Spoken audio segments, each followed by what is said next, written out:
Good morning and welcome to Changing the World with God and with Good. Where for about 5 minutes, 5 to 10 minutes or so, I get to share God with you, His will for humanity without religious bias, ethnic bias, national bias, political bias, or gender bias. Just sharing with you universal truths that God has inspired for all of humanity. And for just a minute, I want to talk with you from the subject changing the world with love. And often you hear me say at the beginning of these messages, changing the world with God and with good. Well, how many of you know that God expects us to change the world with love? He expects us to change it with Him and to change it with love. Why? Because He is the epitome of love, and love is of good. Now, I want to warn you or forewarn you that I'm not talking about the kind of love that only loves itself. I'm not talking about the kind of love that causes us to divide and separate ourselves based upon our differences. I'm talking about the kind of love that allows blacks and whites to work together, come together for the greater good of humanity in this world. I'm talking about the kind of love that allows Jews and Palestinians to work together for the good of mankind and the good of the Middle East. I'm talking about, and the kind of love that God expects us to exhibit in changing the earth is the kind of love that allows Christians and Muslims to work together, seeing past their human religions and their religious doctrines, to work together for the greater good of humanity. You see, we change the world with love because love seeks respectful dialogue over violence. I mean, just think about your interaction with those that you love. And I would,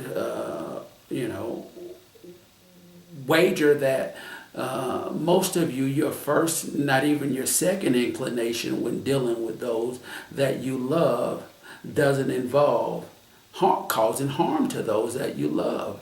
I mean, you seek all other methods of resolving conflict before you allow the situation to rise to the level of violence. In many of cases, you even separate yourself. You go to another place. You leave the house before you allow yourself to come to a place where you see physical violence and harming those that you love as an option. Well, this is how we change the dynamics in our homes. We change the dynamics with love. We change the dynamics with love.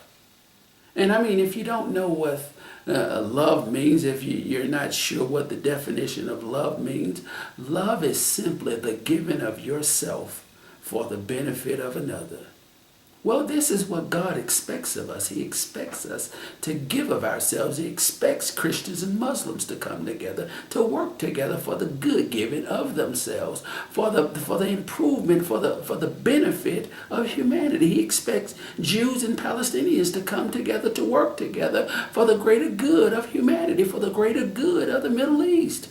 He expects blacks and whites to come together, men and women to come together for the greater good of humanity. He expects Democrats and Republicans to come together for the greater good of humanity. This is how we change the world. We change the world with God and with good. And because God is the epitome of love and love is of good, we change the world with love. This is why you must challenge Jews that say they love Yahweh, but then set out to oppress and kill Palestinians. You have to challenge them on their claim of loving Yahweh. This is why you must challenge Muslims who claim to love Allah, yet make it their mission to kill Jews and to kill Christians because they are of a different ethnicity or a different religious beliefs. We've got to challenge them as to whether they really love Allah or are they just hiding behind the mask of religion. I mean, and Christians are no different. We must challenge them as well when they say that they love Jesus or love God, yet mistreat those that are not belonging to their religion, that cast individuals that had accepted Jesus as their Lord and Savior to hell. We must challenge these people. Because love is love whether you are black or white. Love doesn't change because you're Christian or Muslim. Love is love whether you are Democrat or Republican.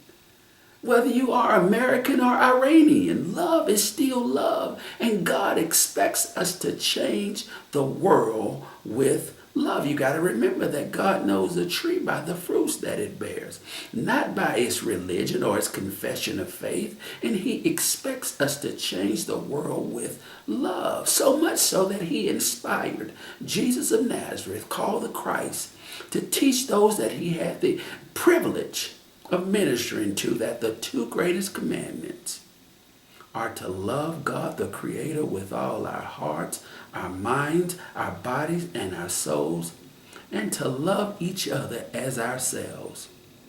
Well, this is how we begin to change the world.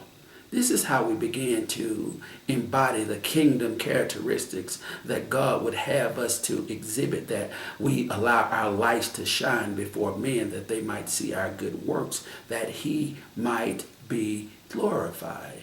We change the world with God and with good, and because God is the epitome of love, and love is of good, we change the world with love.